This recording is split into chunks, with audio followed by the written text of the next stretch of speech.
بتائیں کہ اصل حقیقت کیا ہے. انہیں تو سب گڈی گڈی بتایا جاتا ہوگا کہ سب ٹھیک ہے. تو اب ایسی ماٹھی ٹیم ہو، یا تو وہ نااہل ہے یا ماٹھی ہے وہ کچھ نہیں کر رہی ہے، یا وہ کرپٹ ہے، کیا یہ تو آپ کو دیکھنا ہے نا. کل آپ کے گلے میں یہ بات آئے گی. ابھی تک اندرون سندھ میں ہے نا متبادل کوئی لیڈرشپ یا سیاسی عمل آیا نہیں ہے، لیکن آنے والا ہے. اور ان کے نیچے سے، پیروں کے نیچے سے بھی زمین نکلے گی. یہ سمجھ رہے ہیں کہ ہوا میں اڑ رہے ہیں تو یہ اسی طرح رہے گا، ایسا نہیں ہے. وہ بھی زمین پر آنا ہوگا، نیچے زمین بھی نہیں ہوگی، پھر کہاں جائیں. جو 98%، جہاں ایک طرف وڈیروں جاگیرداروں نے جو اپنی زمینیں ہیں ان پر ان کو جو بے بس بنا کر، بے اختیار جو کسان اور حاری جو ہے نا، ہم ان کے ساتھ ہیں. کئی مزدوروں کے ساتھ استحصال اور ہم ان کے ساتھ ہیں. جو نوجوان طلبہ اور طالبات ہیں جو اس امید پر پاکستان ابھی بھی پاکستان کے اندر ہے، لیکن وہ بھی پر تول رہے ہیں کہ کوئی موقع ملے باہر چلے جائیں. ہم ان کو روکنا چاہتے ہیں، ان کی مایوسی کو امید میں بدلنا چاہتے ہیں. ہم تو ان کے ساتھ ہیں، ہم اس ایجنڈے کو لے کر چلیں. اور ہمارے اس ایجنڈے کے ساتھ جو 100% ہمارے ساتھ ہوگا، ساتھ رہے گا. ہماری دعائیں بھی اس کے ساتھ ہوگی، ہمارا تعاون بھی اس کے ساتھ ہوگا. بات یہ کہ اس وقت جس مجدار میں ہم ہیں، جس کی ذمہ داری حکومت کی بھی اور اپوزیشن کی، اب دونوں مل کے کیسے اس مجدار سے پوری قوم کو نکالیں گے. 25 کروڑ عوام یرغمال بنے ہوئے ہیں، ہم ہائی جیک کیا ہاسٹیج بنے ہوئے ہیں. تو ان کو یرغمالیوں کو ہم رہا کریں، ان کو جینے کا موقع دیں، ان کو ترقی کا موقع دیں، روزگار کا موقع دیں، سرمایہ کاری کا موقع دیں.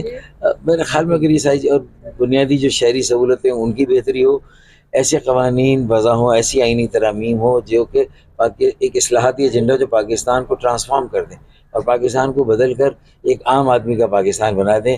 ابھی تک یہ پاکستان صرف 2% وڈیروں، جاگیرداروں اور جو رولنگ ایلیٹ ہے، جو اعلیٰ حکمراں طبقہ، اس کا ہے. یہ ابھی عام آدمی تک تو پاکستان پہنچا ہی نہیں. کراچی میں پیپلز پارٹی کی جو موجودہ کارکردگی ہے، ایم کیو ایم اس سے کتنی خوش ہے؟ کیا آپ مطمئن ہیں جو موجودہ پیپلز پارٹی پرفارم کر رہی ہے کراچی کے اندر؟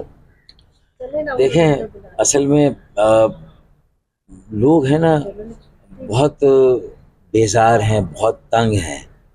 اور ابھی تو یہ جو ہو رہا نا، کہیں پر بھی وہ جا رہے ہیں یورپ میں، تو جیسے پی ایم ایل این کے رہنما نکلتے تو ان کا کیسے گھیراؤ ہو جاتا ہے. اور بدتمیزی نہیں ہونی چاہیے، ان سے مطالبہ ہونا چاہیے. وہاں بھی تہذیب کا دائرہ حاصل نہیں جانا چاہیے. لیکن یہ کہ یہ اس طرح کے گہراؤ شروع ہو جائیں گے. ساری سیاسی جماعتیں دعوے کچھ کر رہی ہیں، اپنے آپ کو 100% صحیح، دوسرے کو 100% غلط. ایسا نہیں ہے.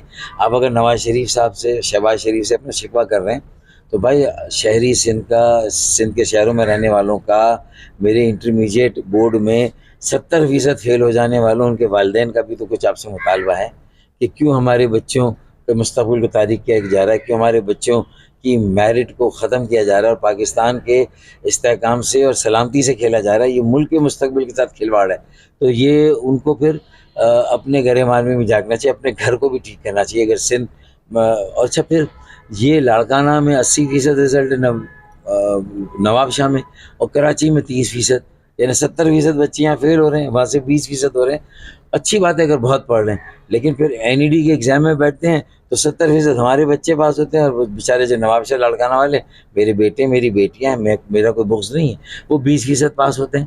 تو انٹر میں اگر اتنے نمبر ان کو، یہ پالیسی لگ رہی ہے، منظم منصوبہ سازش کہ اندرون سندھ کے بورڈ کے رزلٹس کو زیادہ بڑھا چڑھا کے A1 گریڈ بانٹے جائے، اور جو سندھ کے شہروں میں رہنے والے ان کے B اور C گریڈ کو تو ختم کر کے فیل کر دیا جائے. A گریڈ چند رہ جائیں، چند A1 رہ جائیں.